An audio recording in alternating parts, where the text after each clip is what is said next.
Thank you guys for watching. I have an amazing guest for you today. Really excited about this one. One thing I love about podcasting, what I love about this is not only do I get to talk to you guys and share what I think is really valuable information and valuable stories that you should take something away from it and hopefully they add some value to your lives. But in a selfish way, I also get to talk to my good friends, and I get to have conversations that I personally cherish and enjoy. And I'm glad you get to enjoy them with me. And with that intro, I'm going to introduce you to my good friend, Steve Marino.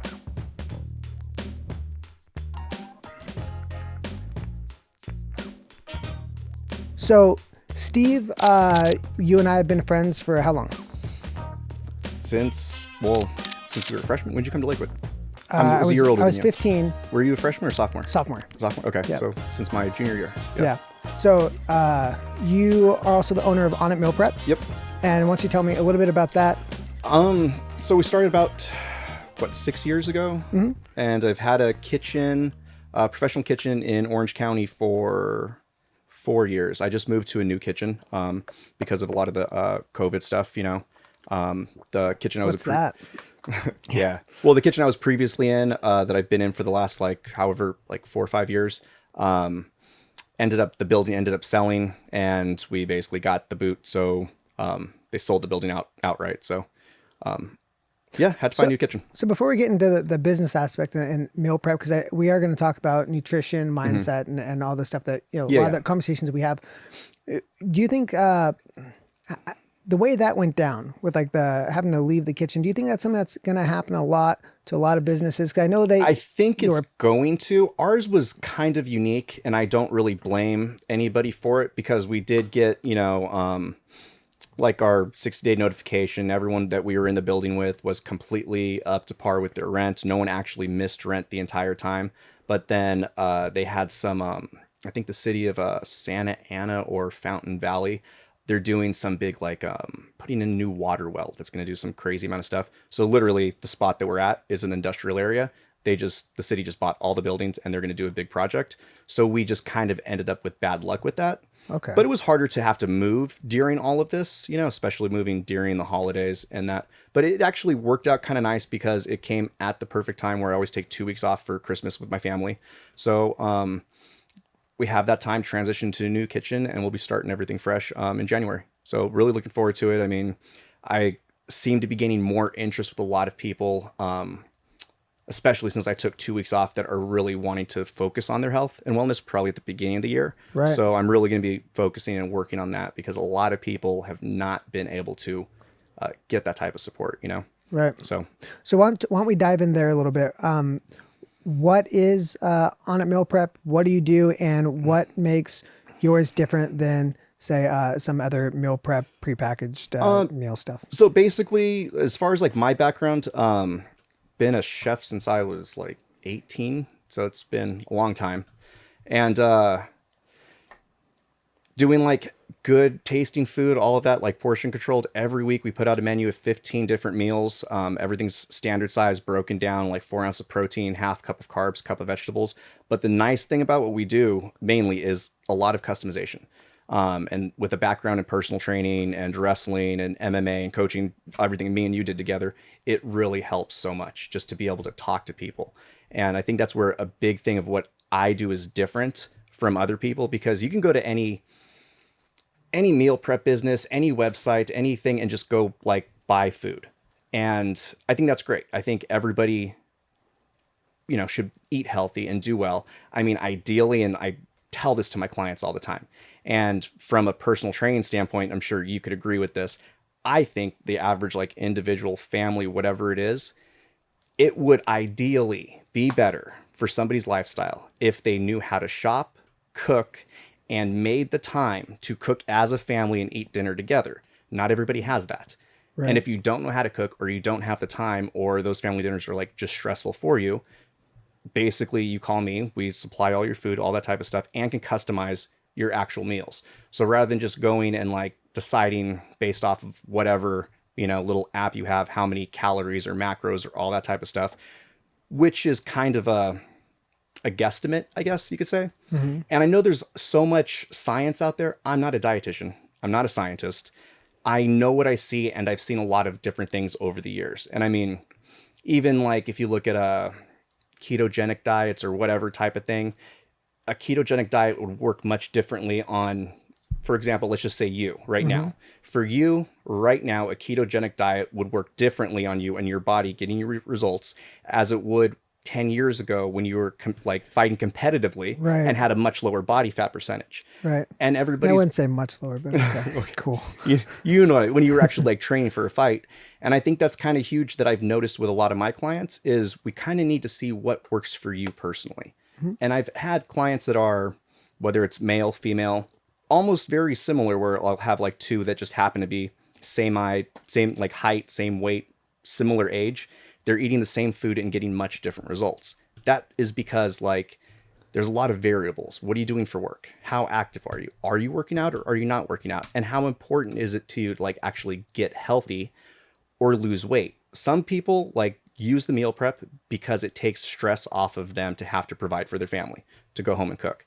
And they don't care about losing weight or trying to do anything. They want it because it's healthy, it's convenient, and it actually does improve their life, you know? Well, and it tastes great too. Yeah, food has to taste good. And I mean, and that's the thing. It's like, you know, all the times that me and you had cut weight in the past, how miserable like were we during that? you mean like sitting in the Like- back of class spitting into a Dixie No, I mean cup? when you're just eating like brown rice and grilled asparagus and, you know, George Foreman grilled chicken breasts. Yeah. And you do that constantly, you burn yourself out. And it's like, Works though. but that's different. There's athletes that have a mindset that is completely different. And for me and you, if your mindset is I either lose this weight or I get punched in the face by somebody bigger, you're going to lose the weight. There's motivation there. Yeah. Most people don't have that type of motivation. And if food feels like a punishment, eventually you're going to just get completely burned out. Yeah. And I've seen people do it. I've done that, Yeah. you know? Well, I also think that so with competing, and I think this is where wrestlers really have an edge. I think that's why wrestlers or MMA Yeah. make the best personal trainers, because we're so used to like having to make weight, and we know what it takes Yeah. to make that, and we know what's possible when it comes to weight loss and hitting a goal. That's why with my clients, it was always okay. We're gonna set a date, and then what we're gonna be on the scale. And if we rebound a little bit from that, that's fine. But we're going to keep hitting those goals, because that's how I went from, I think, 210 when I started training with Yeah. Tracy Hess. And I like every competition was just like 10 pounds lower. Yeah. And I hit that. Oh, totally. So like hitting goals was huge. And I think that without meal prep or portion control, there's no way you can get there. Right. Yeah. And, Oh, and totally. it has to be enjoyable enough Yeah. to where you don't feel like you're punishing yourself, because that gets into the mindset of fitness, where if you feel like it's a punishment, you're missing the whole thing. The whole thing is, no, you're celebrating what you can do. True. No, I totally agree. And you know, it's been nice to be able to see people get good results. And most of my clients, I would say, have been with me anywhere between like 6 months and 2 years consistently. Yeah. You know, and sometimes they'll take a couple weeks off here for like holidays, vacations, stuff like that. I mean, less vacations this year, but Yeah. you know, I mean, but other than that, I mean, a lot of my clients stick with it for a very long time because, you know, and normally people do order multiple people in a household, Right. which is good. If you don't have to deal with it, or even like for me and my wife, we do meal prep probably like 3 days a week. And then I do like to cook at least 2 days a week, just Yeah. because it gives, you know, me and my, 3-year-old daughter, like just, she likes food too. So Yeah. and sometimes she needs chicken nuggets, Do you eat a lot of macaroni and cheese these days? macaroni and cheese. Yeah. No. So I think that's like my, cause Brooklyn, she eats macaroni and cheese. And so there's always this pot of macaroni and cheese, and it's like a magnet. Like I get over there like a big ladle. Yeah. I got No, gotta stop doing yeah, no, lactose. No, not. Oh yeah. No. Yeah. Yeah. So what do you think it is about meal prep? I think most people, like, they would acknowledge like, oh, that's probably a better way to do it. And that's probably a better way to get me to my goals. What do you think it is that stops people from doing it? I think it's just the unknowing. I mean, I think so. When we first started doing this, there was like a big meal prep companies weren't really out there. There's only maybe 2 or 3 that I really saw that were, Right. you know, but I mean, 6 years ago too, like Instagram was just getting bigger, you know, you're just getting like these big like influencers and all that type of stuff. But it's just like, What was the question again? I completely Well, lost like, that. what do you think like stops? Like, That's what it was. So I don't like to think people are lazy. Yeah, no. What before it was definitely one of those things where meal prep just sounded had like a something about the word. Like Yeah. because I got it a lot where people would see meal prep and be like, "Oh, that's for those like, healthy gym rat people." Right. Or those that's for, if I was in better shape. That's for people that look like you. Oh, you meatheads. It's like, no, it's for everybody. And now like most of my clients are actually more people that probably don't go to the gym or go to the gym a little, not as much. And I think a lot of people are picking up on it a lot more now. Yeah. Yeah. I almost feel like it's almost more important for people Oh, that don't, right? I think it's definitely super important for people just to eat healthy. And I think, if people even do meal prep for a little bit, they're going to get a better understanding of how you should be eating because there's so many people now that they're just looking at just cost efficiency, which if you actually fed yourself healthy, it would be like actually probably more expensive to go out and do what I'm Oh, for providing sure. for you. It's like $30 But a some meal people, if you go out. but some people think that, going to Jack in the Box, doing that type of stuff, that's good enough because they're getting a full belly, and it's not. But if you actually used a meal prep company, whether it's mine or somebody else's, or just to set yourself up for a week or two to see how it feels, you would get a variety of like food, flavors, that type of stuff. And you would actually get a sense of how your body should feel based off how you should be eating, because there's so many people that either overeat or undereat and have no idea if they're doing which one, because all they know is they're gaining weight. Yeah. And that's real has to be really disappointing, especially for the people that are not eating enough because they feel like they're trying to diet. That's why like most people when they come to me, it doesn't matter unless somebody is like 6'5", 6'6", and like, some like giant dude that it's like, oh, my meal's definitely way too small for you. You need something bigger. I usually like to have everybody eat just the standard size for like a week, get the baseline, because a lot of people do not eat enough food. So when they actually have a meal, they're very shocked that, oh, that's too much food for me. I can't eat that much. But Right. they're only eating 350 to 500 calories. And you're telling me that's too much food? No. Right. Eat more and be healthier. And you'll find that it does give you more energy. Right. I think it really is about finding that baseline too, right? Yeah. Like, I think people, when they're eating food that isn't very nutritious, your body has a way of saying like, okay, if it's going to be this nutrient deficient, I guess we need more. Yeah. I guess we need, so your body yeah, will be like, totally. hey, we haven't reached our threshold for like the nutrition. So you're just gonna have to keep piling in all this garbage. Yeah. Right. Yeah, totally. So what do you do now after the pandemic, or like what has anything changed for you through this? Yeah, I mean, business definitely got slow. On top of the meal prep, I also was doing a lot of catering over the last like year and a half, 2 years. Had a couple gyms I was doing some stuff for that were like really big, and it was like a week at a time doing lunch drop-offs, for like 100, 150 people, which actually for a business is very good to kind of just keep bringing in, like just revenue and giving my employees like more work throughout the week. Since we had lunches, it's much easier to have like a 7-day a week, like operational kitchen when Yeah. it's constantly going, just to flow a business and all that type of stuff.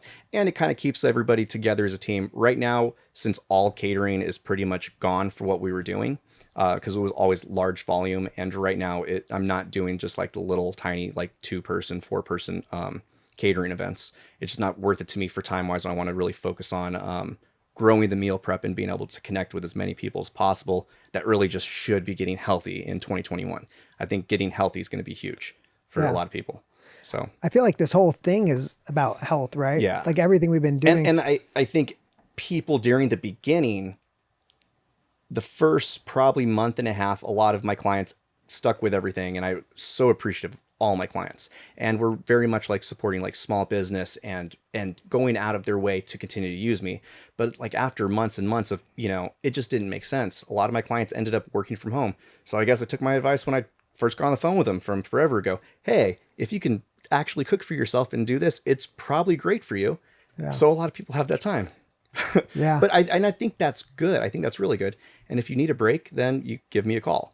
But, I do feel that 2021 will be huge for being able to regrow it, because it's been so unknown of what's going to go on. So even just for me getting excited about like going to promote at a gym. Like we were doing promotions at gyms and then they shut down. So I couldn't go do that anymore. Right. Which is fine. We find other ways to promote and still keep in contact with those clients. I'm really pushing that 2021 is going to be a lot different. And I think it will be. And there's probably going to be a backlog of events, right? A lot of people have people have still, Oh yeah. proposed. People have people have still like happened where there's probably going to be a lot of events next year, right? Hopefully, so maybe yeah. there'll A be lot of some events, there. probably a lot of other kitchens opening up for lease and rent too. Yeah. So Yeah. we'll see how that goes. I mean, it's really sad to see like as many businesses going out as there are, but I know that's also going to be able to, open up opportunities for other people that have been able to push through all this. So there might be a lot of other meal prep companies that are coming out or people that are adapting, but I think it's going to be a good thing. Yeah. How we can actually support people moving forward, because no one's talked about health and fitness through all this, like getting healthy, eating good, and just trust me, as somebody that grew up completely like ADD, dyslexic, all that type of stuff, eating crap junk food messes with your brain. Yeah. It's like, it makes you like jittery, irritable. You can't focus. It ruins your mood. And if you're like mentally not okay, then life's gonna suck. You know what I mean? I'll be honest. I don't want to rant on this because I've thought about it way too much. But with all the talk about people being healthy and the precursors to having a really bad, being very high risk for COVID, that should be a wake up call for people. When I owned the gym for like close to 10 years, right? And that closed the gym down. I mean, it was a great thing for me because I was ready to move on. But regardless, there's a lot of gyms that are going to be closing down. Yeah. There's a lot of, people in the health and fitness industry that are moving on because of all the restrictions. And I'm not saying anything about the restrictions, but I hope that people see this as something where if you are healthier, and I'm not saying you can't get sick with COVID and have a really bad time, even if you're healthy, but statistically, you're talking night and day. If you are healthy, if you're eating properly, if you're exercising, you are going to do. I'm not talking about transmission. I'm talking about how you would physically deal with it. Totally. Like, I hope people understand like that stuff matters. Like how active you are matters. Oh, totally. 100%. And I also don't think just the physical. Yes, you need to be like I think physically active, eat well, be like the best possible version of what you can be with the resources you have in front of you, and whether you have resources and choose to use them or not, I mean, that's fine. And I don't think everybody needs to like ever have a six pack and like be doing CrossFit. I'm saying like just being active. And I think that's one of the benefits. The silver linings is like when we're in quarantine, when we're trapped in our homes, it's like when you lose your legs and you realize, man, what would I do with legs right now if I had them? It's like, I hope that people understand like the benefit of being outdoors, the benefit of like being able to meet up with family, the benefit of being able to do all these things that we can't do anymore. Well, just like the I don't know, like the mental health aspect of it. I mean, how many times over the last couple months have me and you gotten together because we had like we get together every Tuesday to, do some boxing and stuff. But like, have we gotten together on a Tuesday because one of us is having a bad day? Then we just need to get physically active, have an adult conversation, and our days go on. We have a good meal and we feel better. It's doing those type of things I think are very important, because not just the healthy eating, but the activity, the conversation with people, it's huge. Because if you're not mentally okay and not able to shift from having a really crappy day to having a positive attitude and doing something kind for someone else besides yourself, then life's not going to be that great, and you got to take care of yourself too. I think that's one thing I found with myself during COVID is, I mean, the beginning of the year, I was on a roll. Like, business was from January to beginning of March was the best it's been since we started. I mean, we were doing great. And then everything kind of started falling off as stuff started closing. There were food shortages for a little bit, which was interesting to deal with in like a giant commercial world. I didn't realize that what food chains were. I didn't understand how everything worked. You hear like farm to table, this and that, and like all these like fancy organic and blah blah blah. But when everything goes to like supermarkets and different stores, and then, for example, when they put limitations on stuff, and I had all my clients still, and we were doing really well when they first put the lockdown and everything. And So then would that affect you too? oh yeah. I mean, Okay. say for example, I need to go buy like 2 cases of tri-tip. Even and those with like are a 70. resale? Oh, It they didn't were matter? they were so it was interesting. So for example, Restaurant Depot is a place I shop for. Yeah. Just kind of go there, get, a lot of the meats. A case of tri-tip usually comes 70, 80 pounds a case. Once all the stuff happened with the manufacturing plants and everything, and those shut down even for a week, everything kind of dried up as far as red meat. You couldn't find any, and when you did, it was it was like red meat from like Australia, but they were all in 20-pound cases, and you could only buy 1 case per business per day. Oh, wow. So when I have to do like, if I know I'm going to have a big order in and I need like 70, 80 pounds, that means I need to start shopping like 4 days before or go to 4 different Restaurant Depots. Wow. So, I mean, it was a pain. We got through it, and it works out good, but it was still like something interesting to like, oh, didn't know that could happen. Yeah. Yeah. I think there's been a lot of firsts. Yeah, you Yes. kind of realize how things just work, which is interesting because it's stuff we didn't think about before, Yeah. And yeah. How do you feel about this? I hate to be the half full, person, or like always looking at the bright side, Yeah. because I mean, don't get me wrong, when stuff sucks, it sucks, right? But you're in a similar situation as I am with having a 3-year-old, right? And I'll be honest, man, like just from being like from my dad mind, this couldn't have happened at a better time for me, because Yeah. having a 3-year-old, like I'm just like soaking it up and just like enjoying the heck out of it. And I just feel like, like this was a good opportunity for me to slow down because I can go, have you noticed like any of those other benefits? Like kind Yeah, of being no, on the- definitely like that at the beginning when everything was going great and everything slowed down, I struggled personally for a couple months in there. And I struggled just because it was like finding the balance of how to make sure that there's enough business to keep. Because really sadly, like I don't know, sadly, but my first concern when this whole thing happened was like, I've got like 5 employees. How do I not cut their hours at all? Right. That was like how these people need to have their job.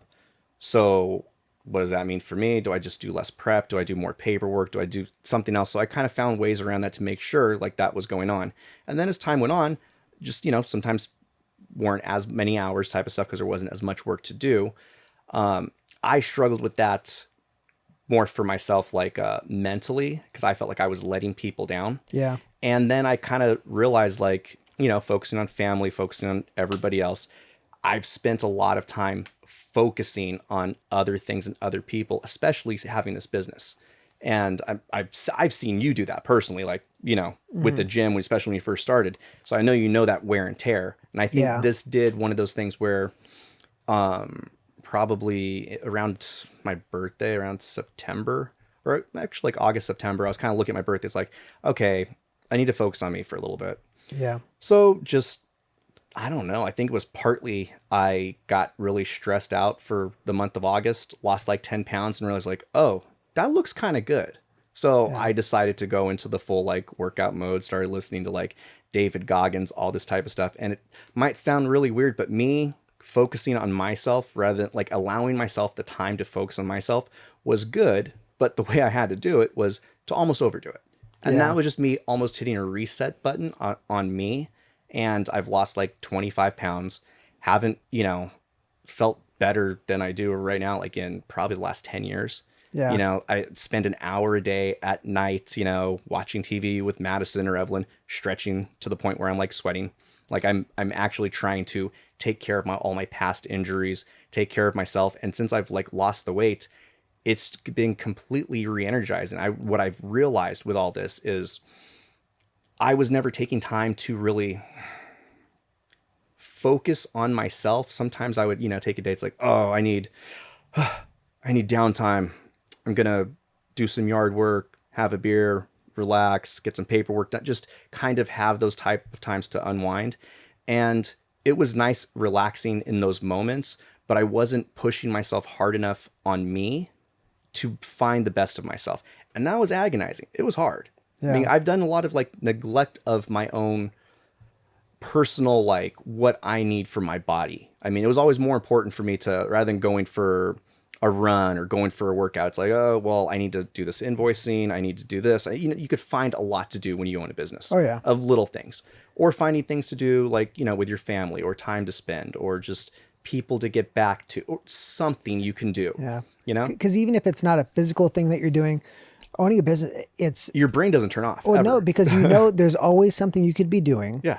And there's always, the ceiling is wherever you put it, right? So it's like, even if you kind of did everything you were going to do, you're like, wait, should I be doing more? Like, am I slacking? Like the fear of not, and I think that, to go back to what I was saying about like the family, that the provider instinct, like the feeling of like, I need to provide when you're in the entrepreneurial mindset, dude, that can be scary. Like you could like really stress yourself out and overwork. And I think that's what I was doing. I was doing like more of that, analysis paralysis kind of thing. And when I started working out and running a lot more and just spending more time focusing on me and feeling better, like you can't, I don't think you can. I don't think you could actually eat well, lose weight, and be more productive and not somehow have a mental change where you feel better about everything. Right. Like there will be a positivity because you'll see a measured something, Let me ask you a question. What is the best order to do a life change, right? So you have how you eat, your exercise, and then like some type of like mindset, right? Do you think you have to do all three in order to like make a shift, or do you think that it's best to start with one? Just make a move. Do something, and probably what is the most uncomfortable for you to do. That's what you should do. What's the most uncomfortable for you? For me, well, the most uncomfortable for me was getting up at like 4 a.m. and like going for a run when I was like 25 pounds like heavier than I am now, because it physically hurt. Yeah. It was painful. So then I decided like, oh, that's really dumb. I was doing too much for what my body was capable of. So what I decided to do instead of doing that was like, I committed my time to the morning like runs, but then it didn't have to be a run because my body wasn't capable of running hard like it needed to be. So I put on a weight vest, go for a walk. At least I just committed like that hour of time a day to doing something. And I think that's a big part of it too. And same reason why, like, I really enjoy our Tuesday sessions. Routine is routine really is important. Huge. I mean, dude, I'm telling you, man, like there's times like come Friday, I'm like, I can't wait till Tuesday. Like I'll feel like, maybe I didn't work out the rest of the week. It's happened a couple of times. Yeah. And I'm like, okay, well, at least I know if Steve's swinging at my face, I'm at least going to be moving. Yeah. And, and it's kind of like, even though it's just like friendship with me and you, when it comes to this, it's kind of like the same thing as when you sign up with a personal trainer. When you have an appointment, it's much easier to like fill an appointment. And if you have like an appointment time, so for meal prep, new menu goes out every Monday. I touch base with everybody on Wednesday to remind them to place their orders. I wanted to put pictures up of some of the meals because like it's almost like when you say meal prep, it sounds like you get the old like sound of meal prep. Yeah, it's like like the asparagus and like the white rice. It looks really bland. But you catered my wedding. Yeah. Right, and that was amazing. I don't think I ever said thank you. So thank you. I think you tried, and then I tried and then somebody like interrupted you and handed you a bottle of wine or something. Pretty sure I was pretty toasty. It happens. I told Matt, she's like, don't get drunk on our wedding night. I'm like, oh, actually, you're no problem. You never even said bye to your guests. I think you were already in the car. You were left. Yeah. And then, well, remember, I think we had to tell Mandy where you were because you were in the car. Yeah. I had the blown ACL, right? And I was like on a waiting list to get the surgery. Yeah. And like, so Mandy was like, just be careful. You're not wearing your brace because I was wearing my tuxedo. And then like flash forward to the wedding night. And I'm like, I think I had who was it? We were doing a choreographed dance to Backstreet Boys. And like, I'm like doing this, like trying to do the splits, like jumping in the air. Dude, that was ridiculous. But that wasn't my point. My point was you did my wedding. And then you also recently, the election dinner. And that was freaking amazing. Do you know how many compliments I got on that? Yeah. I also catered my own wedding. Shut up. You didn't know that? You catered your own You wedding? didn't know I catered my own wedding? What the? Yeah. I thought I was bad, dude. Yeah, that would kind of went over. A lot of people question that one. It's my choice. That's a tough one, dude. I literally did so. Meal prep business. I clearly closed for the 2 weeks because Yeah. I was gonna get married and go on my honeymoon. So we were closed for 2 weeks. I did probably half the prep by myself as far as like the big things, like all the proteins. It was like a buffet, all that type of stuff. But ordered everything, planned it all out, created the menu, and went above and beyond. I mean, I was a caterer for, forever, and did a lot of like high-end weddings, worked for a bunch of different like great catering companies over the years, and was inviting people in the field to my wedding, so it couldn't be a freaking flop. Right.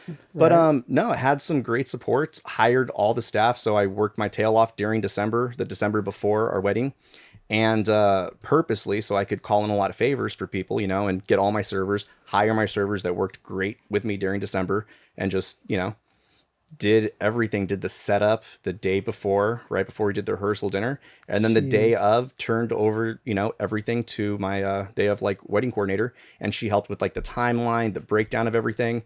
And it was even one of those things where it was like the worst possible day that we could get married, because it was in January. It was actually inauguration day when on January 20th. Okay. When Trump came into office. Okay. And it rained so hard that day in Orange County. Yeah. And we had an outdoor, our ceremony was supposed to be outdoors in a courtyard, and then indoor like reception. Mm-hmm. I looked at the weather. I always have backup plans. The one skill set I will totally admit that I have is I've worked for so many catering companies over the years. The first 10 years I was in the field, I probably saw everything you could possibly do wrong. Right. I mean, I learned a lot from catering, but one thing I learned from catering is what not to do, because when you see things go wrong, you know how they can go wrong, and then you figure out creative ways to fix it. So I was already seeing that it might rain, and it was like the worst day of rain in like record setting stuff. So had to completely, within like 12 hours, reshape the entire wedding, but it worked out great because we had plans in place. It was fun. Yeah. I loved it. I loved it. I seriously, Dude, I bet you did. it was seriously, for me, it was one of those things for my wedding. And this might sound crazy, but it might explain a lot about me. I felt like my wedding, me planning it, was not just something for me and my wife, but it was a gift to the guests that came. That's how I seriously treated my wedding. Jesus. Yeah. No, It was fun. I It was fun. see. I'll be honest. I'm actually excited, or I'm happy that I was not in the video when I got married. Yeah. But on one hand, I wish I would have had a video of my wedding. But I thought, it was just photographer, huh? Yeah. Amanda did. Yeah. She Okay. did the photography, and that was great. Yeah. But dude, I video everything now. That's Yeah. everything. Tori lost her tooth. I'm like, oh, I got to video this. I didn't get into videography It's a good until thing. after. It's a good thing. I would have gotten divorced. It would have been the record-setting shortest marriage ever, because she'd be so irritated with me for videoing our entire wedding. No, So, they just strapped a GoPro to your chest and then taken everything away from you and just fed you drinks so you'd forget that you wanted to videotape. That would have been my plan. that sounds like a good time. Yeah. That sounds like a really good time. So what got you into meal prep? I know because we wrestled for a long time, and that was kind of we were kind of like the meatheads. You were kind of like the alpha meathead, I think. I didn't know I was, though. Yeah, you were. I didn't know. Yeah, and but we were both kind of that guy who's like, oh, why does he have his shirt off? It's only it's like at a party, and you're like, we had traps, I don't know why I ever had a shirt on. I mean, know, seriously, if we go back and look like we did back then, would you wear a shirt now? Not a chance. It'd be like the best dad bods ever. I know. But see, you still have it, man. You still got it, dude. You still got it. It's going to get back. No, it's motivating for me for sure. I worked out today for like 10 minutes. I was like, oh, do I like this stuff anymore? It's kind of... Well, question though, do you actually work out anything besides like the right arm that has the camera angle? Nope. It's that right tricep, right? Nope. Yeah, if you were sitting on the side, it'd be like the left tricep. Left side is all atrophy. It's just this side. Pretty much. but we had, wrestling and MMA is, I think, a big part of our backstory. But Yeah, I mean, and seriously, then it was a personal, training, like, seriously, the personal training you got me into because I mean, that feels like so long ago. well, it was, yeah, after we, went through like the leadership training and all that type of stuff. Yeah. I mean, it was then, actually, it was when you enrolled me into the leadership training that we went through that I actually realized, because we'd been working out for how long? Like for a long time at my garage all the time. Yeah. You would come to the garage. I would beat the crap out of you. You'd beat the crap out of me. You would sometimes would bring friends. I should have played that video. You would bring friends, and like we would work out, and then you guys would leave, and you guys did that for like a year. Yeah. I never knew where you were going until one day you're like, "Oh, you're looking for work because catering was getting slow. Why don't you come work at my place?" I'm like, "Where do you work?" I didn't even know what you did. I'm like, I work at Bally's. Oh, you do? You're a trainer. I had no clue you'd get paid money to literally do what you were doing. You were coming over to my house. I was training you because I was farther ahead in jiu-jitsu than you were. Right. At that, I was more experienced. That's right. I just Yeah, had yeah. more time. So I would train you guys, and then you would go to a gym and get paid to train people. I didn't know that was a thing. Well, dude, neither did I. When I went to Bally's, I remember walking in and I was there for just any job because I just needed something. Uh-huh. And I was there for like a front desk job Yeah. or something. And I was like, can I have an application for like a front desk? They're like, oh, have you ever thought about being a trainer? And like in my mind, I'm like, that's like a job. I'm like, no, dude. They're like, well, do you work out? I'm like, yeah. Like, can you sell stuff? I'm like, yeah. Like, all right, here's the application. And then I started like the next day. Then you find out it's like Yeah. such a racket. Yeah, no, that was, and it was seriously that, like, coming into the personal training, that I think if I never would have done that, I don't think I ever would have been in this field for the, for everything.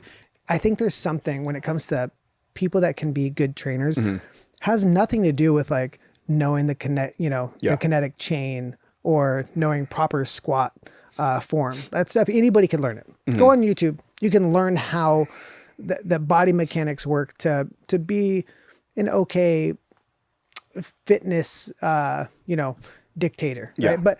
But to be a good personal trainer, it means like you pretty much have to be a good person. Because if you're not a good person, and you try to be a trainer, you'll be exposed very quickly. Because the first time you have an issue with a client, or the first time you don't express patience when someone's going through something personal that's affecting their business relationship with you, and you can't like put those pieces together and be compassionate, you're exposed and you're not going to do well as a trainer.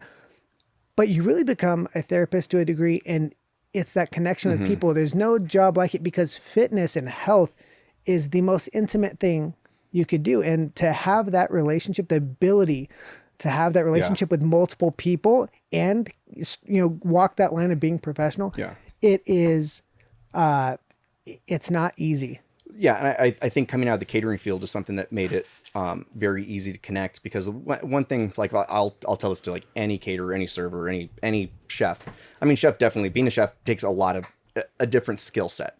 But as far as like just doing catering to any type of like basic event, I find that there's like two types of people that are really good at it. And you don't have to have a huge skill set. If you're really good with directions and detail, and you can actually do that, follow directions and pay attention, then you'll be great.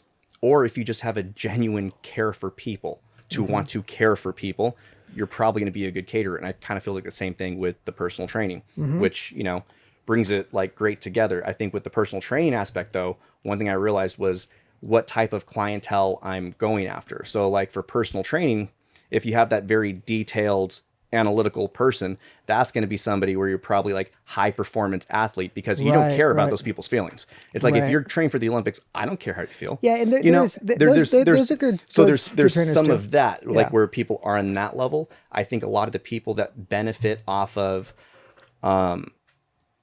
meal prep, like the average person that's not a competitive athlete going for something, they probably need a little more support, because I do know that some athletes, and me and you have been in that type of thing before, when you're so focused on a task, you don't really need emotional support from other people. You're self-motivated, all that type of stuff. And I think there's a lot of people nowadays, especially this year, that need the extra like support and just like mental clarity and time to Yeah. focus on them and spend time with their family, and those type of things. And having a good meal together, I think, is great.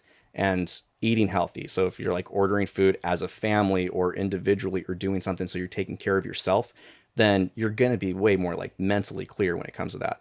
Yeah. I mean, and that's what kind of, when it started like this business, like one of our friends, so I say who it is, Who? John Coates Oh yeah. was Yeah. the very first person to ever hit me up. Like he was the very first person to hit me up. And I think he was getting ready for his first, bodybuilding, Physique competition. yeah, maybe? yeah, yeah. And we and him, we've known each other since high school. Totally been cool forever. And he knew I worked as like, in the catering field forever, and hit me up one day and just said, "Hey, are you still cooking?" And this was right when I was getting out of cooking. I got tired of catering after doing it for all those years because it was so seasonal. I would go Yeah. months at a time or weeks at a time where I'd be working like 18-hour days, and then I would have 2 or 3 months where there's absolutely no work. And it was hard to balance trying to, feast or famine when I was on just a freelance schedule type of thing. And I basically decided never set my foot in like a kitchen again. I'm done with the entire food industry. And that's when I was going to come back to the sweatshop to do personal training. And after talking to John about like his basic needs, he basically said, "Hey, can you help me cook?" And I didn't know anything about the bodybuilding, physique, any of that type of stuff. I just asked out of common sense, like, well, what can you eat and what have you been eating? And I think I don't know if he was joking, but I think it was kind of something like steamed broccoli and boiled chicken, because Right. at the time he wasn't cooking like I've seen that he does now, Right. since he got into like all that type of stuff. So his food was really basic. So when he gave me the list of stuff that he could eat, I made like, a couple different types of stuff, like made some marinara from scratch to like leave out sodium, all that type of stuff. Did it for a while and then realized, after that, for one, that guy was huge and eats like a horse. It was just a lot of food. Yeah. But taking that experience with him, making food for him, and then realizing what is the most effective in personal training. And when, as a personal trainer, you're not going to walk to the buff guy in the gym and try and sell him personal training. Right. You're going to go to your average person that is there trying to better their lives, that's trying to do a routine, that can use your support, And those are the people that actually could use your support as a personal trainer that are more likely to pay for it, Right. And that same thing translated when it came to this. It's like most people will not order food if they're only using food to fuel their body, because Right. anybody could just do like rice in a steamer, grilled asparagus, George Foreman grilled chicken. Right. So when I was realizing that the average person that I would probably want to sell food to was probably like my average client at that point in time, that was also, between 45 and 70. Those are the type of clients I had. And those were the ones that were willing to more so invest in themselves.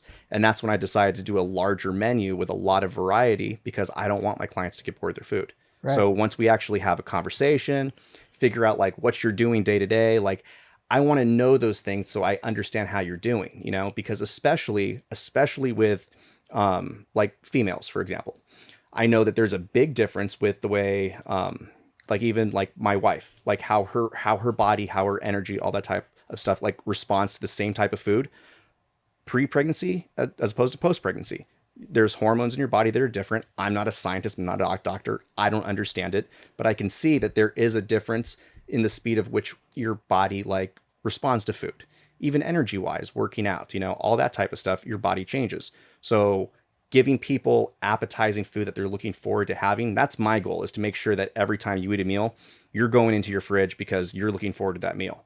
And Right. after we have a conversation and figure out a game plan, then we can customize like portion size to meet your specific needs. And then we just check in every couple weeks, because I like to do everything in cycles for at least 2 or 3 weeks, unless you know that, for example, you're not going to be physically active at all this week and you just have some other stuff to do. So you just want to go super low carb, so you're not getting the extra carbohydrates in, because you won't be able to burn off the energy. We can do that. So But, is there an element of education in there too? Like, do you break that down to them a little bit? Because I do. So here's the main things. Like, since I don't pretend to be a dietitian, a scientist. I do research stuff. I have, friends that are dietitians, but I'm also one of those people that, since I am like also severely dyslexic, I don't get all of my information by just reading through a bunch of textbooks. I prefer to talk to people that are in the field that actually have that type of education, that are dietitians, all those type of things, and talk to them about specifics when it comes to like, about a client or, that type of stuff. Unfortunately, I do have some family members that have had over the years different medical problems, as things like diabetes, that have gone on dialysis, that have been overweight, or clients of mine that have had like gastric bypass or those type of things. So I've seen a lot of different types of stuff go on with people, and understood their medical things. So I always ask, do you have any medical conditions? What type of medications you're on? Because the one thing I didn't know till talking to a dietitian is like vitamin K, until I had a client that, I found out was on Coumadin. It's on blood thinners. It needs to be very specific as far as an exact amount of vitamin K per day, because I forget what it does. It either increases how it works or decreases it. So if you have too much vitamin K, it'll either make your blood thinners overly work or not work at all. Oh, wow. So little things like that, you don't want to, obviously you don't want to hurt somebody by doing that, and Right. knowing if your clients are diabetic, because a lot of people will come to me, oh, I want to eat healthy, but and they'll look at the food and be like, but I want your healthy version of the food. And it's like, it's all healthy. Just because it looks good doesn't mean it's not healthy. But we'll be very concerned about a diabetic diet. All the meals baseline fall into that. I mean, they're all like, some people think, oh, since I'm diabetic, I can't have carbohydrates. Yeah, you can have carbohydrates. You just don't want to have too much of them. And you don't want to have a lot of like sugar-based carbohydrates. Yeah, you want to have digesting. Yeah, and stuff and put more fiber in your, all those type of things, not just. Yeah. But what's amazing is how little, and I don't mean this in in a condescending way. Like, people don't know a lot about nutrition. Mm-hmm. That's one thing I found. So I wrote a book on nutrition with Rob, who's a doctor, and he put all the smart stuff in it. I just designed it really.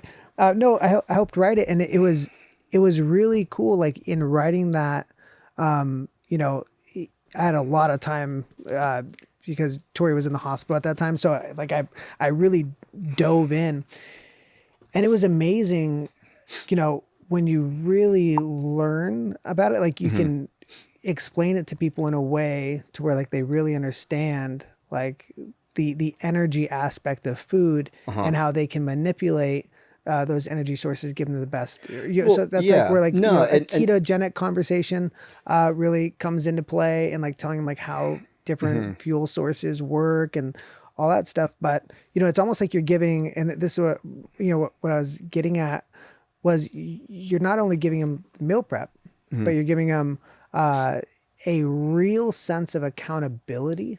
Right. So in any education aspect of just like, hey, this is why we're doing this stuff, that's stuff on top. That's almost stuff like you could charge extra for, but you don't.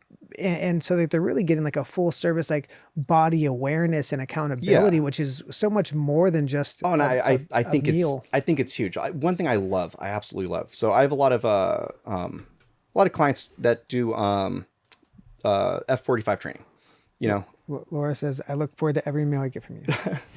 Good. Thank you, Laura.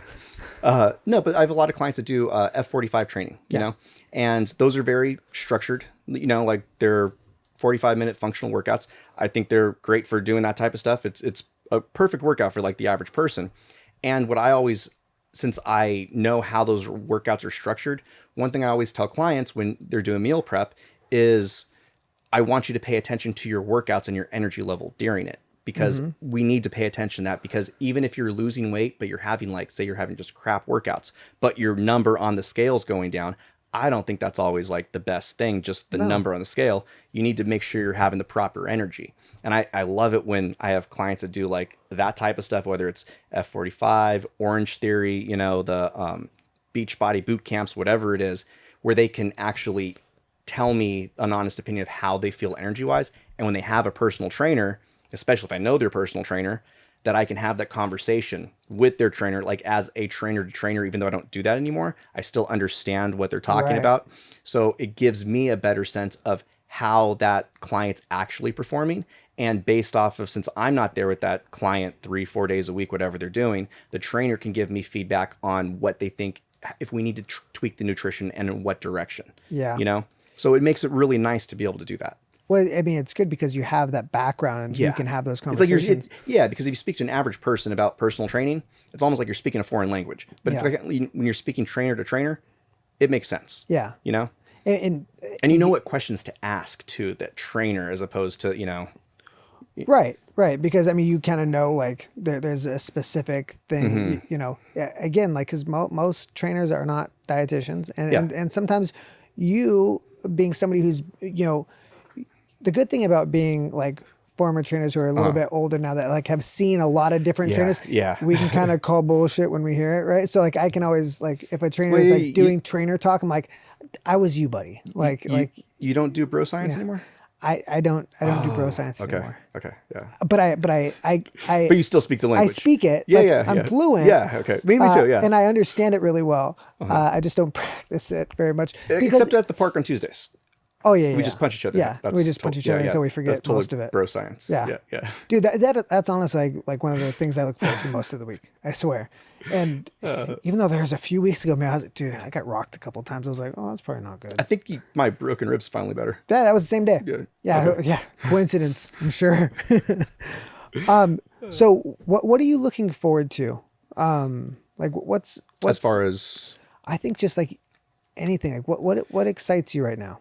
I'm actually just starting to find that excitement. And I think the excitement is just being able to really focus on myself. Like this is even the first year and because of like just family decisions and stuff like that, that I'm not going when I normally close for 2 weeks. A lot of times rather than having downtime to spend with the family, I'll go to work for another caterer for, 18 hours a day just to make some extra money. And because I'm a masochist and I like to punish myself and it's fun. I love catering.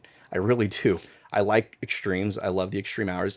I like being pushed to the point of exhaustion and I enjoy that, but I'm not doing that this year because for one, there's not big events and I just don't feel like I need to put myself out there in situations or, environments that are unfamiliar to me when I can spend time at home with my family and do stuff like what, you said you're gonna help me with, like, since I don't know how to use computers that well, to do like graphics, to do flyers so I can start putting on people's homes and things like that, like getting those type of things done over the next like few weeks and really pushing for like January, February, because I know everyone has their New Year's resolution in January, but from what I've seen for the last like 3 or 4 years, everyone usually starts in February. Yeah, dude, and it would surprise people. The best months for the gym was always February, and I always found it's because people make their resolutions in January, and it takes them about a month to realize it's not happening, and then they seek. Then they realize Valentine's Day is right around the corner. It's like, oh no, okay. but I think there's a huge market for what you do. I think there's going to be even more this next year, and it's gonna, a lot of businesses have been struggling, and I really hope that a lot of them hold on. And I feel bad for, some businesses I've seen that that work with, like bakeries, especially some, cake companies that do like those. If your main business is wedding cakes, or like a friend Robert that I share the kitchen with, he does like baking, but his was like school districts. Like in South Orange County, like private schools. So when schools are out, there's no money coming in.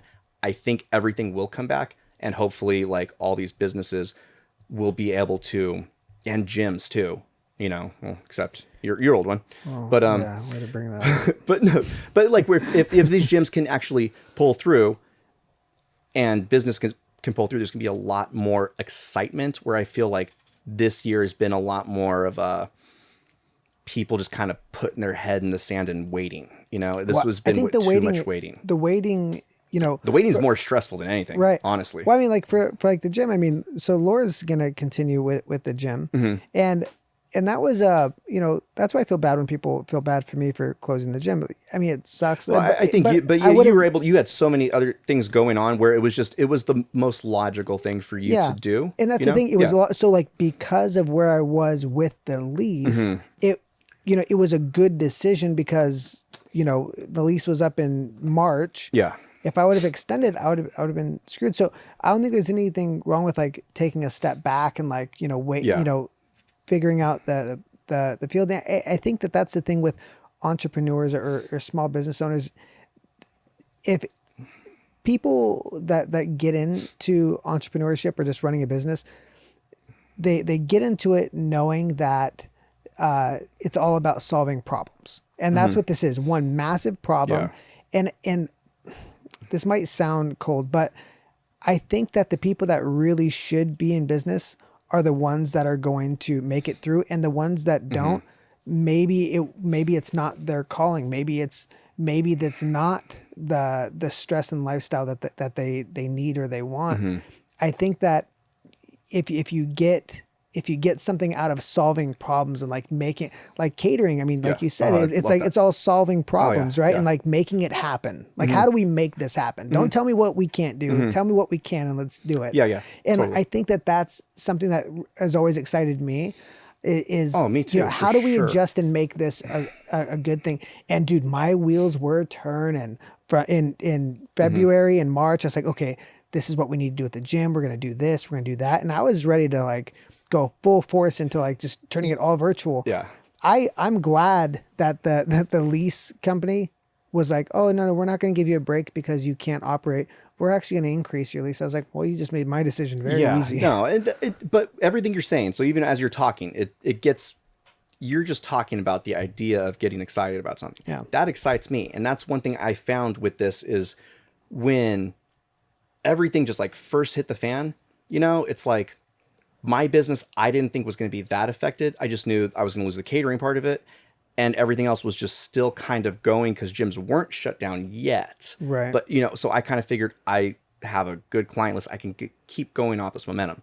So my main focus for those first like month and a half during like the initial shutdown was talking to everybody else about their businesses. And I had ideas like, up the that were businesses that did not even relate to mine whatsoever. That's great. Like honestly, I loved doing that, and I helped some people. It was just with ideas and stuff. But then there were a lot of people who were just kind of like, no, it's too unfamiliar to them. They didn't want to take the steps. That's what I'm talking about. I can see it. I can see the steps. For me, my problem with it being that it's just my business, and there was other stress factors in life and all that type of stuff going on, being that I didn't have people that I was socializing with and interacting with because we were like on lockdown and stuff until me and you kind of got contact again and started doing like our Tuesday stuff. I didn't have anybody to. And I think with what we do is kind of perfect because it's a little different. Most people don't get together and talk and punch each other in the face and release that type of energy. It's really the combo of the two. But it is because it's like, I mean, there's sometimes, I'll come to you and just be like, I need to vent. I'll vent. And you'll be like, what's that fool's name? I'm Brad. Okay. Don't. Yeah. Those are the days we don't go to punch face. But I mean, with all of that, it's like, it's just more motivating. I find doing a business by yourself, if you're not surrounding yourself with other business people that are just as like trying to push like the limits of something new or being creative or stepping outside the box, it makes it harder to just do it and be self-motivated. So there were times where it's like, I was trying to help other people with their businesses and still just running mine, and it was going. It was like everything was fine. But since I wasn't getting like, they weren't being even positive about their own, it was almost like not motivating for me. And it's just, I didn't like that. And it was helping me to realize who I should surround myself with as far as getting that positive energy. Because if there were people like me and you that are around each other constantly, even if we seriously like had completely different businesses, had like cubicles in the same type of office, and are completely separate businesses, I think there's people that are like-minded that would support each other. Right. But people have to be willing to listen too. But see, when you're in that position and you're like, someone telling you like, oh, this happened with my business and, I don't know what to do, or I need an idea. And you're like, oh man, you could do this, you could do that. Like, what if we tried this? And you're like excited and they're not excited. It's hard to keep doing that. Right. But doesn't it kind of make you like, I know it might sound bitter, but I'm like, why isn't anybody doing this for me? Like, cause I get stuck sometimes and I'm like, but see, then like you have to take the responsibility, right? Like how many people in your life or in your circle do they feel like, well, shoot, that person's been doing this for this long. Who am I to give them an idea or some feedback or like, to tell them what to do. So it's like you have to kind of look at yourself, but I know what you're saying. Like, Yeah. but that's why like partnerships are hard, Mm-hmm. right? In business, because it's almost easier to work with somebody that you're not like, they don't have to take Yeah. your, with like partnerships or any type of like a obligatory relationship. It's like, it's almost like it's hard to decipher a suggestion from like, this is what we're going to do, or this is what I'm going to fight for. But like when it's just a friend, it's just like, you can take it or leave it. And so it's easier to give it because totally. I don't feel like it, Well, I guarantee you, and I can't think of any specific situations, but I guarantee you there are things that if Mandy were to come out here right now and be like, hey, Brad, did you blah, blah, blah, and you didn't do it, your response would be much different than mine. Hey, Brad, did you blah, blah, blah? No, I'll get on tomorrow. Just like the emotional reaction. I mean, I know that like even with my wife, it's like there are things that, she could say to me, but since we're married, we're in a contract together. Like it's like, sometimes you can just get like a little more, whatever, as opposed to you could take things personally when you're like married to a situation like your wife or your business partner or those type of things. Well, I think separate like boundaries are good, and just like knowing where to go for that type of input you're looking for, right? Yeah. Because if like say just for instance, and I don't know if this can be an example because I'm making it up, but say if I were to go to my wife, I were to go to Mandy about something, like a creative idea. Actually, this happened last night. I had this idea of like filming the sketch, right? I think it's really funny, but I brought the idea. She's not just thinking about if the sketch is funny. She's thinking about how long are you going to be away to film this thing. And like, that's what really affects her. So like, there's like, you have to weigh, like, how is this going to affect you? But like, if I, like Roddy, Eric, I sent him the idea and he's like, sweet, let's shoot it on Sunday. And he's all excited about it.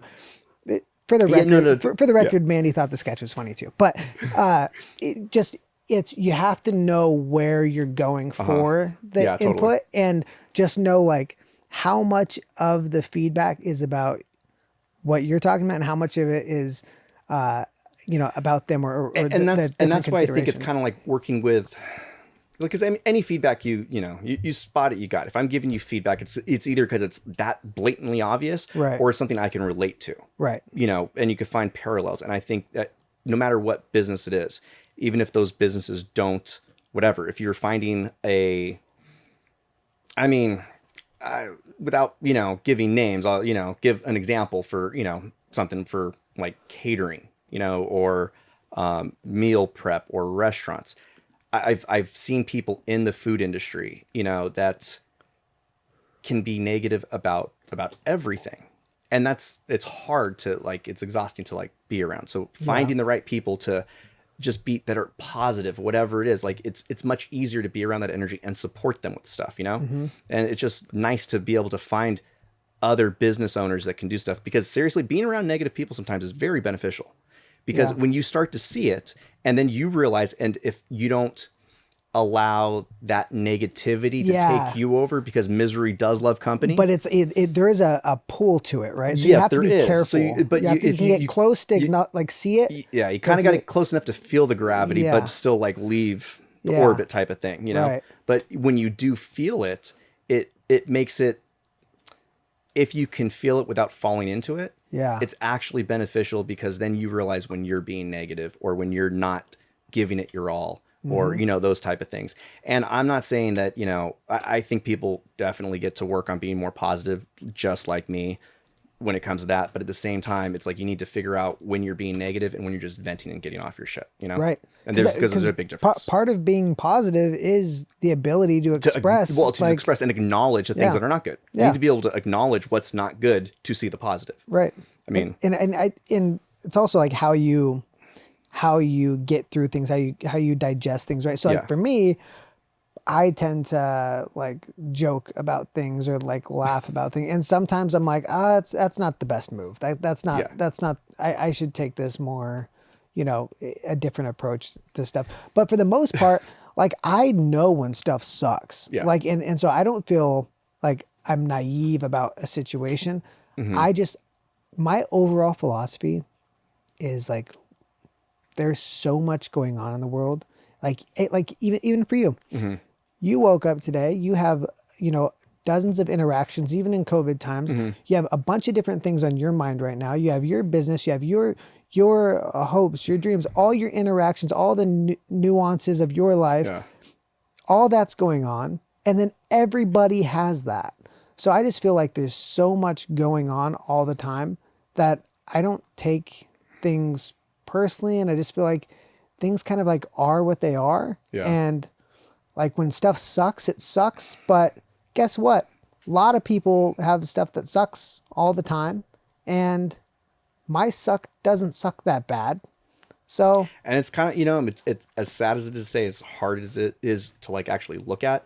I mean, I need to be grateful for what I have, I mean, it's a hard way to set, because even if like you're down here, but then realize like, man, there's more than half the population that are way below. right. It does make you, I don't even know if it makes you grateful, but it makes you realize and be appreciative of like what you have in this moment, Yeah. and really makes you want to be able to be more appreciative and give more back when you can, Right. But And- it's, And I think the other side of that, and this is something that I've dealt with because people know about my situation with Tori and like what we went through.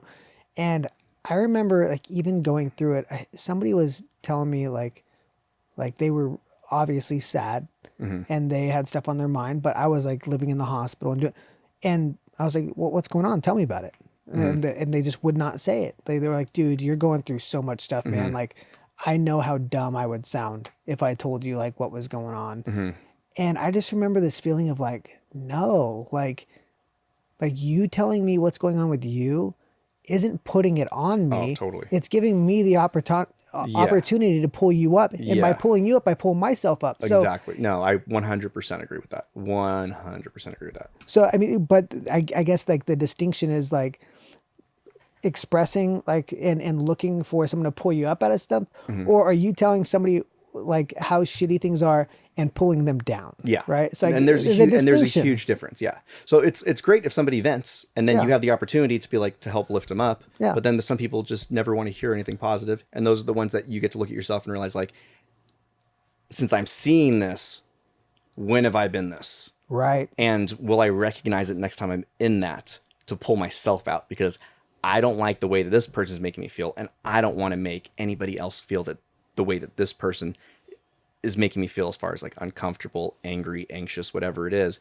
Because I know I've been at times been negative about stuff or just been upset and all those. But it's like, if you recognize it, it gives you a chance to move past it. And then if you can move past it and just do something like kind for other people. Like one of the highlights of my, it was like a couple weeks ago, super highlight of my day. I don't even know why I was just in my crap, but I was probably with like moving the kitchen and all that type of stuff and just like trying to figure out like logistics of everything while running the business and whatever. Just like one of those really crappy days where I just had to go.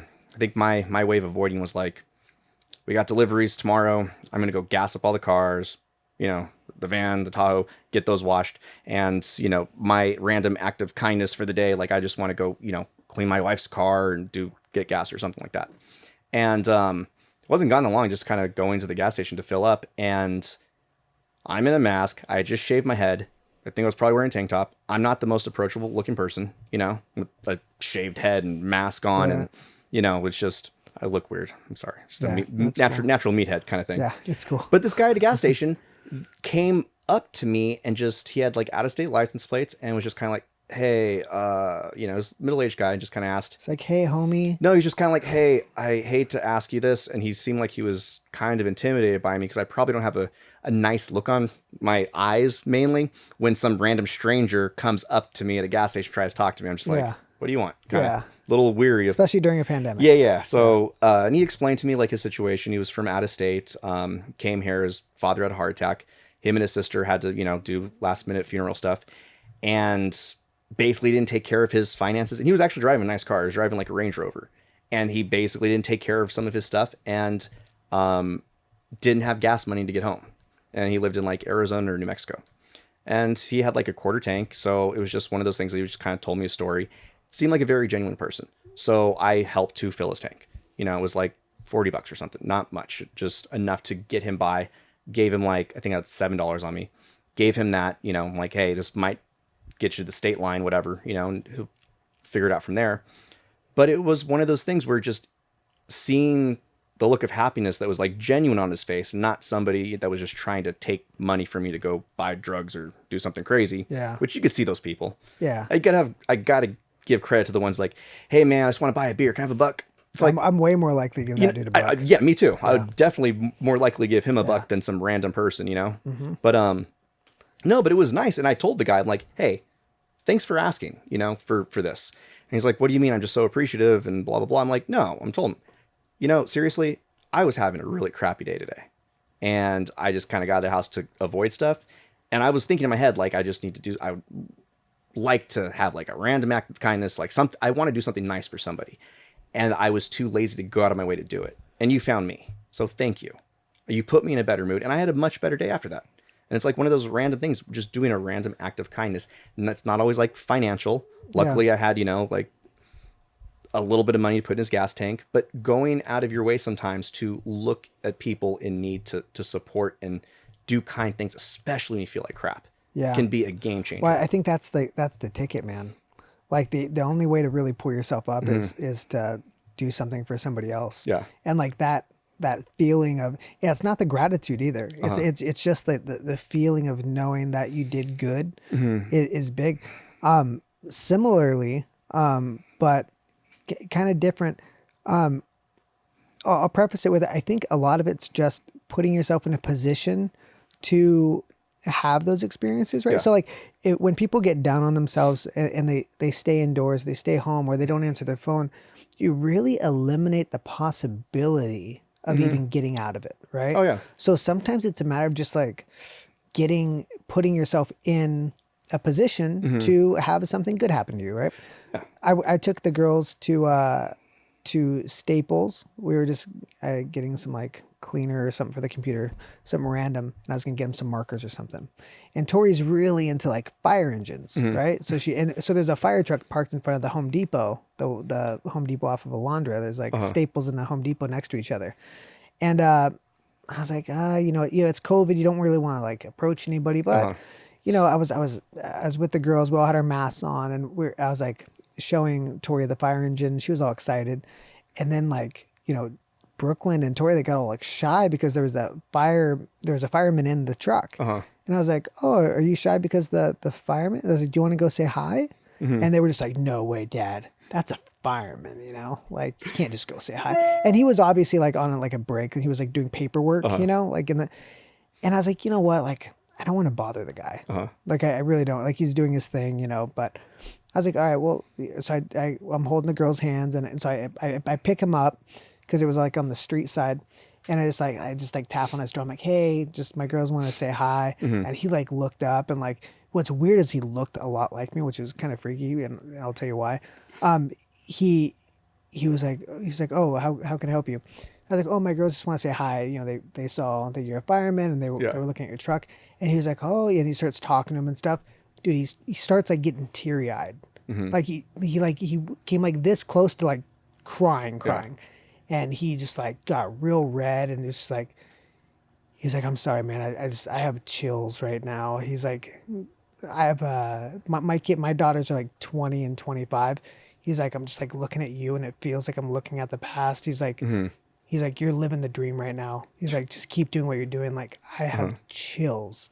He's like, thank you so much for like just coming and saying hi. And I was just like, dude, that was awesome. Yeah. Seriously. That was so cool, because then I got chills and the girls are happy. This guy, like, he was just doing his paperwork, you know, and he just like, he got these emotions of like remembering when his girls were younger. You know, he just, a lot of emotions probably came up for him. And I'm like, dude, just saying hi to somebody. Something that simple. And that totally made my day. That happened like 3 weeks ago. I'm still thinking about it. That's awesome. No, I was running errands that day. I had a huge project at work that like was kind of stressful. You know, I wasn't having the worst day, but that made my day that much better. So I think people are missing that connection a lot, but I think it makes the interactions we do have that much bigger. Yeah. Right? No, it definitely does. And I think it's like, maybe it's just all these things happened all the time before, and we just needed that crappy like separation from people Yeah. to appreciate it. Because one thing I have noticed throughout this is I have always been such a social person, you know, like with everybody. I have no problem just going into any, like, or I never did before had to have a problem walking into any situation, just talking to people. Like I used to get comments from people all the time. Oh, hey, you know, like, oh, how do you know them? Oh, I don't. What do you mean? You're talking to them? Yeah, we just met. It looks like you guys have known each other for like years. Oh, okay. I don't pay attention to it, but I just connect with people sometimes. And it was missing for a long time. And that's where a lot of the business was starting to slow down, because when we were like at the stay at home type of stuff, and we weren't going to the mall, we weren't going to the movies, we weren't doing all these normal things that are in mass crowds all the time, where I would just randomly meet people Right. and talk to them and, get to know them or have a quick conversation. The second time me and you ever went to Liberty Park when we started like boxing again, I pulled up, somebody saw my van. I talked to that guy for like 10 minutes, and he actually manufactures tote bags, which I was looking for a new like tote bag guy. And so started working with him on that. Talked to one other person that day on the phone as I was walking up, and I was just in a good mood from having that first conversation. And then after you left, I stayed on the track for a little bit, ran into another trainer that has his own gym in Huntington Beach that used to work at Excel in Signal Hill. Hadn't seen him in 6 months, 8 months, reconnected with him. And, now hopefully when we get together, as everything reopens, he'll have me over there to do like a food demo type of thing. Yeah. Once everything reopens. But it was literally like 3 or 4 connections from just going for a workout and being in a good headspace to just opening myself up to having conversations with Just people. the possibility, like Yeah. being able to have those experiences. This is going to sound like an excuse, but it's not. But if I was running a campaign for election at a time when I could actually talk to people and connect, I think I would have had a much different experience. That was a stretch and a half for me, because the whole idea behind running for an office that I really, really wanted was the possibility of helping people and being able to connect with them and be a conduit for them, but without being able to show them how willing I am to do that. Is a very difficult thing to do. Yeah. But I think that you're right. I think this whole thing like really puts into focus how important that is. And I hope people appreciate it more later on. I know I will. I know you will. I just hope we get back to that. Like, Yeah, me too. Because I mean, I've gotten so anxious, like overly anxious since like all this has happened. And when I used to just walk into situations and be whatever, I feel like I'm the most like awkward person in the world now. And I used to be awkward as a kid, which is like, whatever, it is what it is. But now it's like, I'm fine when I'm actually in a situation like this, like just having a conversation or talking to people. I have more of a fear of getting in front of people than I ever did before. And I never liked to get in front of people before, like in front of crowds, unless I'm like in charge of a sit down dinner for like, 1,000 people and have like 70 servers I've never met before show up. And I just need to put like people in order in line and when shout you're in your directions. element, right? Yeah. I'm totally fine. I'm totally fine. Like barking orders when I have a game plan and it's like strangers and stuff like that. But to actually like just get up and talk, I just not me. But I find like now my fear and anxiety I used to have of public speaking is now even in smaller settings. I don't know why exactly. I think it's something I have to work through, but it's crazy to me that even just the 6 months, 8 months, whatever it's been, where it was kind of just different or unknown. Like 10. It has it been that long? Yeah. Oh, whatever. Since February. Yeah. Well, I think we'll probably get the 6 months of from March to wherever where before I kind of got out of it, with myself. Gotcha. I spent like those 6 months of being very awkward, and I still have it now. Like where it's hard to go engage somebody because I make up in my head, does somebody want me to talk to them? Do they not want me to talk to them? And I'm already thinking like how you were talking about what's going on in their life. And am I actually interrupting something? So you know what I mean? So that's actually, I was going to say something about that. I think there is something where like our strengths become our weaknesses. So I've had to kind of put my own like anxiety on trial a little bit, especially through the election thing, because I realized like what stops me from going up and just like and doing that sometimes when I'm feeling anxious. And it is because I think for people. Like I think like well, I don't want to interrupt them, you know, like I really kind of put you care too much about what they think, not from a self-conscious point, but just like I don't want to bother them, right? And it has to be an excuse somewhere that I'm somehow rationalizing, right? There's something there. Yeah. And I think it, you know, as a positive thing, it's like, oh, because I care about people. Like I care too much. Like people that don't care about people, they don't care if you're interrupting people. They don't care. Like so what I'm serious, sorry to interrupt, but because I'm seeing this for myself, because I kind of feel the same way. But if I'm going to call you out on this, because it's basically saying to myself too. Yeah. So what you're saying about you care about people, that is a total BS excuse, because from what I hear is like, I'm too lazy to actually do this, and this is the perfect excuse not to, because then I care about these people so much that I don't want to interrupt them. Yeah, because of a situation. But really, it's like I just don't feel like doing this right now. So I mean, it's a good cop out. It's a cop out. Not all the time, but I know sometimes it could be just like I don't. The conversation in my head's a lot more elaborate. But, yeah, but like at the base of it, it's more like it's the story that talks me out of doing something. And I would like to say it'd be a positive, just like, oh, I just care so much, I don't want to interrupt their TV time. But there is an element of like people that, and I think this is what kind of characterizes like the pushy salesman, right? The pushy salesman is usually a person who really can care less about other people or what they're doing or their time or what they, you know, they just want to push their stuff. They're just pushing. And like I've never liked that person. I know people that have that personality. I don't like that. I don't think it's a good thing. No. So if I feel like, oh wait, am I being that? Like there's that tendency to like pull back. Like no, that's not me. I want to be considerate. But I think it's all about like what you're doing, right? Like what's the intention here? Like what am I trying to accomplish? What is the goal here? And just like in sticking to like what it is you're doing. So I think in just living with intention is the main thing. Like what is my intention in this situation? Am I trying to bug somebody or am I trying to connect? You know, and I've always been like that. And I had that experience with personal training at Bally's, and I kind of think I've still done a good job of living a parallel with that as far as like the meal prep type of stuff. Cause I've always, even though I guess I've done well in doing sales, I've never thought of myself as a salesperson, and I hate the idea of being a salesperson because for some reason, salesperson sounds really sleazy to me. Right. And it's just, there's something about it that just sounds wrong. Right. And I don't know where that comes from, and I don't think it's true, but I mean, to me, that's just kind of something that seems weird. But with personal training, there was only one person, and you know how hard they pushed us to go sell. Oh yeah. And I just disobeyed all the time. Yeah. Because my thing was, I was always just an open invitation to just invite you to do something for yourself. Right. And if you don't want to, good for you. But I'll be here. If you need anything, just let me know.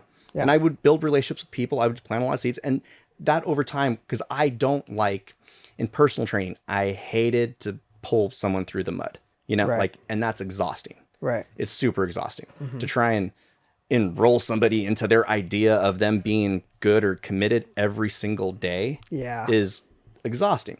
And same thing with meal prep. I mean, I only had one client at Bally's where he was like 26, 28 years old, was easily 200 pounds overweight, came in, sat down with me. He had a lot of work to do. Luckily didn't have any serious health problems, but you can tell this guy was going to be, if he didn't lose some serious weight, he would be dead in 10 years. Right. Easily.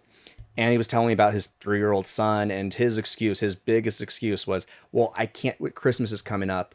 I can't sign up for this training because my, son needs presents for Christmas. And I flat out asked him, like, what do you think is going to be more important to your son? Christmas presents at 4 years old or his dad being his high school graduation? Because I guarantee you, if you don't start something, you won't be at his graduation. Right. He got pissed off and left. Yeah. And he came back a week later and signed up. Yep.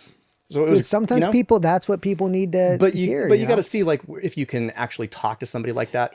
Sometimes here's the thing though, like sometimes like the sell isn't there. Like the person, if they've already said no, like if they're not, Well, then what's you got to throw the Hail Mary and you got to say like, hey, listen. Yeah. And like for me, this- and the reason why he came back, and it was not because I threw a Hail Mary and the words I said, it was, I wasn't trying to get the sale. I knew he was gone. It was just, No, I wanted yeah. to tell him like, I care about you enough to say this. And I know, and it's like, it was like still honest enough to where he found the value in himself to come back. Right. Same thing with meal prep. I'm not sitting there trying to sell you food. I'm just showing you what I have. I'll Yeah. give you samples. If you are somebody that does not like a lot of different types of food and you're very just curious and you don't know if it's right for you, seriously, I have gotten more clients by just giving away food to have them try to see if it works for them. Well, Because- even when you catered my campaign event, yeah. man, dude, people were raving about it. They're like, this is better than any restaurant I've Yeah, been I got to. 2 clients from that. Yeah. Yeah. It's Like all, off the bat, there was like 12 people there. I got 2 clients. and I think it's a great thing. Like the it's not even a sell. It's just like, it's Yeah. the Like if value if that it's I'm food, yeah. offering. And the Hail Mary, what I mean by that is like not the Hail Mary for the Yeah, sell, yeah. but the Hail Mary to help the person. Cause there's been That's times where hard. I'm like, all right, this person isn't going to buy personal training. So I'm just gonna tell you what you need to hear then. Yeah. Like, cause And not be out of being like disrespectful or trying to be a dick or anything. It's like, I care enough about you to see that nobody else has cared enough about Yeah. you to say this. And that's the thing, and this is what I found a lot with, I found this a lot in personal training with like higher end clients, right? Just more people that are like, they're elected officials or they're CEOs or there's nobody talks to them that way. So like these blind spots, they think like, well, I don't acknowledge them. Nobody else acknowledges them. Maybe they're not there. But then you get this, young, personal trainer who's Talking just about like, Caesar? who's just, right. Right. No, he would point out all my blind Oh, yeah, spots. But like, And then you'd be like, you spot it, you got it, right? Yeah, I know. Yeah. I'm like, dude, you turn the tables on me every time. But like when you talk to him that way, there's almost something there, like they're like, wow, like no one ever talks about it, and they want to train with you because of that. And for me, it was really hard because a lot of my clients were like middle-aged women that were overweight or pre-diabetic and because my mom passed when I was so young, she was 39, didn't work out, ate like crap, put everybody in front of her all the time.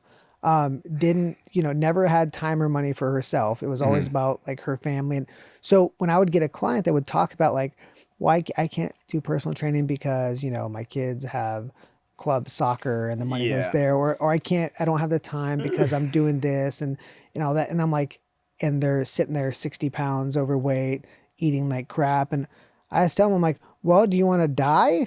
Like, Did you ever take it personal?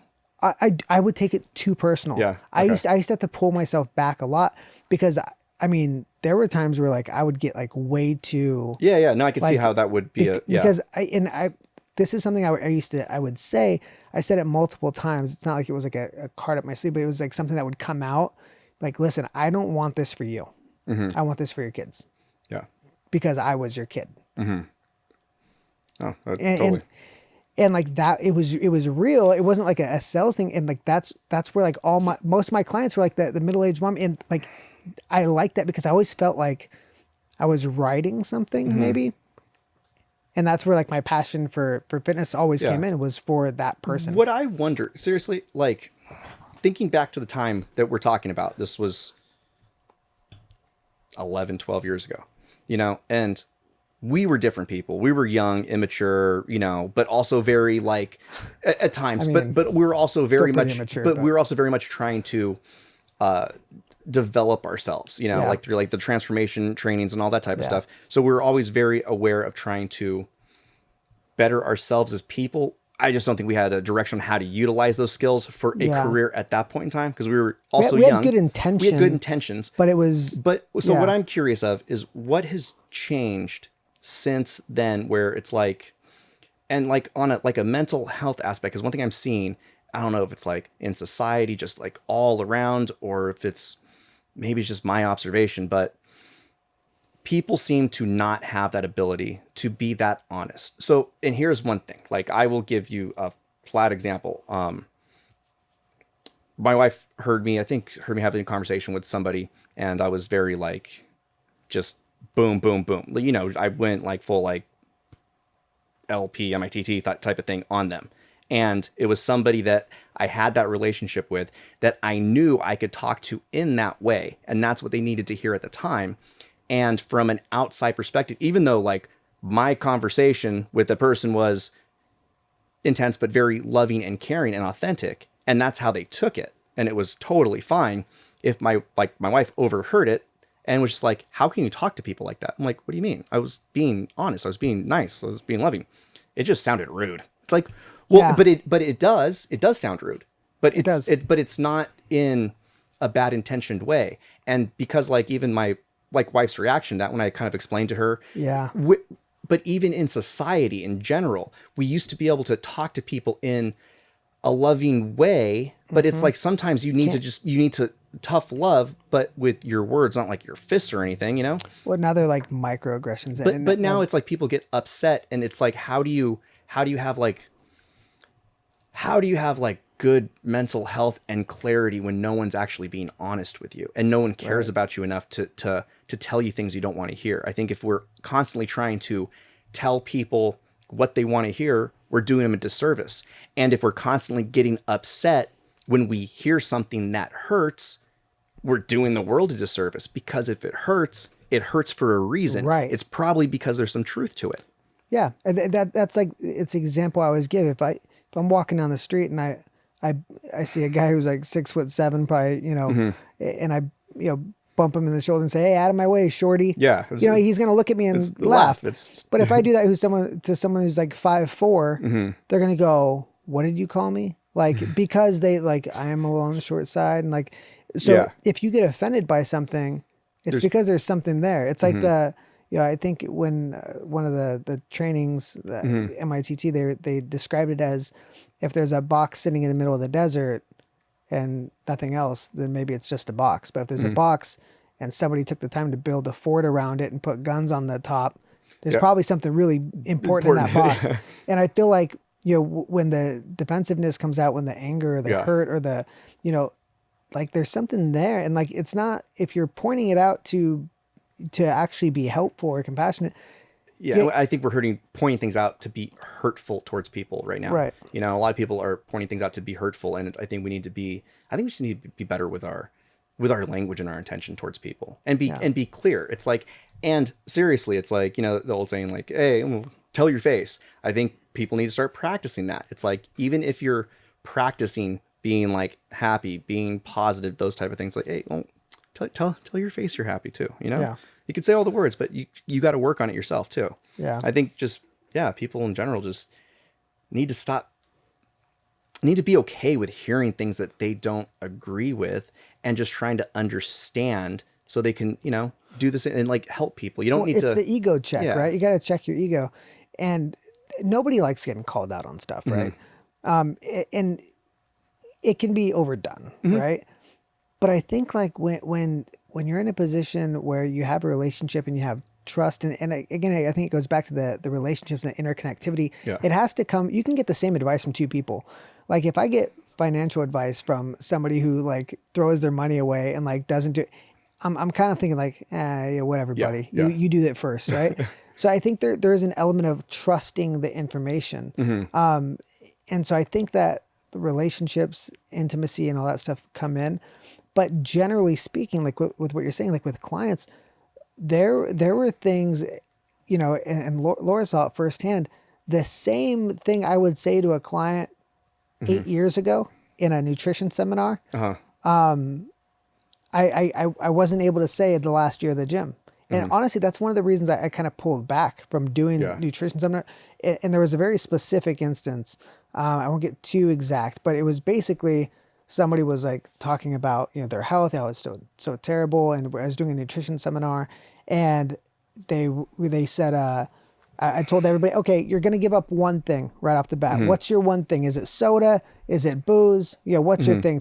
Tortillas? What is it? What's the thing you do and you shouldn't, but you do anyway? And somebody was like, oh, I just drink too much. And I was like, okay, great. You're going to give it up. And they were like, okay, definitely, that's aligned with what I want. Okay, great. And I was like, awesome. And we're going to report back to me in a week, and we're going to see how we did, and we're going to move forward. And she said, okay, but I'm going to start tomorrow because I have a friend coming over tonight and we're drinking. I said, no, said, you made a commitment, like you're gonna do it. And she basically got so mad that she was just like, felt like offended and it's just left. And I'm like, dude, who, it was just like this thing of like I basically called her BS. I'm like, the story you have for tonight Yeah. is the story you're going to use on Thursday. Is the story you're going to use the next day. I said, if you're not willing to break that now, you're never going to be able to break it. Yeah. And you're going to be in the same situation in a year. And she was like offended that I said that. And I was like, all right, fine.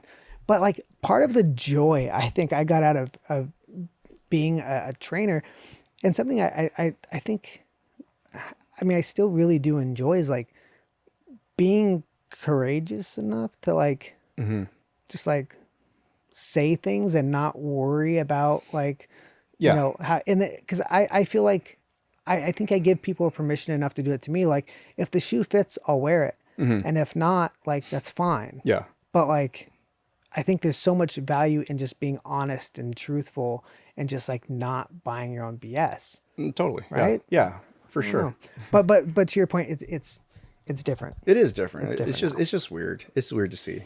I don't fully understand it, because I think if your intentions are right and you're being caring, it shouldn't really matter what comes out of your mouth. You know, you should be able to be honest with people. Especially when you're in the role of somebody who's like, the whole point of Yeah, that role yeah. is to help you make a change. Yeah. So, but yeah, it just does come off kind of like an asshole though. Yeah. But So, one last time, tell people what it is you do and why they should get on meal prep. I'm Steve from On a Meal Prep. Obviously, you've gotten to know me over this period of time. Basically, if you're ready to just take on your life, health, and really could use some support, some delicious food, and just help doing whatever it is you want to accomplish for 2021, give me a call. You can find me on Instagram at On It Meal Prep, and you can see all of our menus. We post them there. My phone number, email, everything's on there. We're in the process of getting our website up and going to do orders through that. Until then, you can just contact me directly. I seriously would love to have a conversation.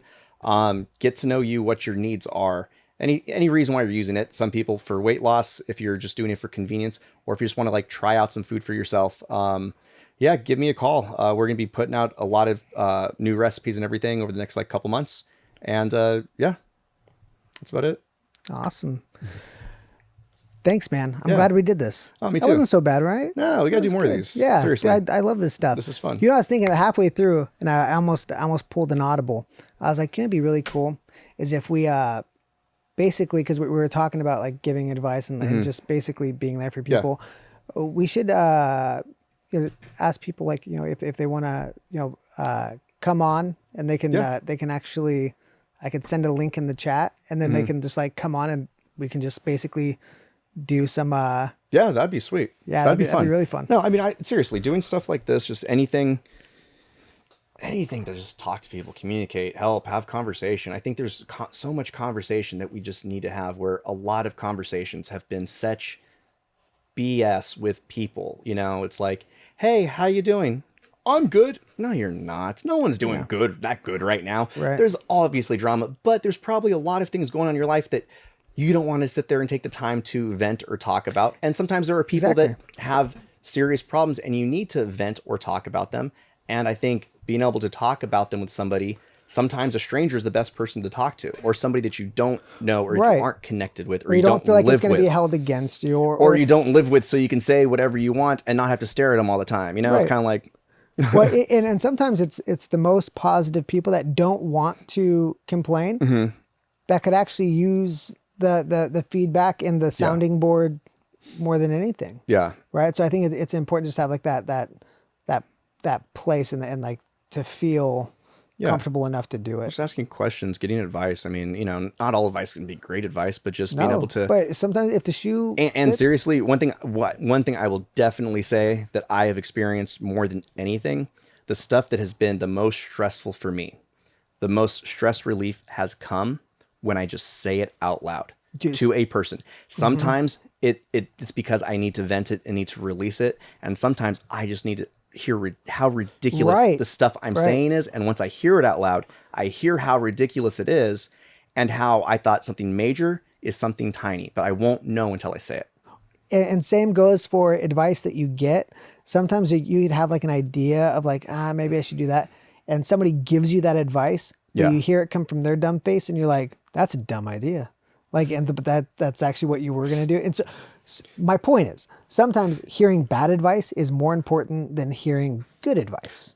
Yeah. Because it's really just, you know. So basically, anytime you tell me an idea, I'll just repeat your words back to you, and then you'll If be you like, would, please. "Well, that's Yes. really dumb to say." Well, that's because I'm a contrarian. Okay. Like I will literally, like if the idea wasn't mine, like it would just, I'd be like, no, it's terrible. Like, Brad, that was your idea. I'm like, well, I guess it is kind of good. Yes, it is. True.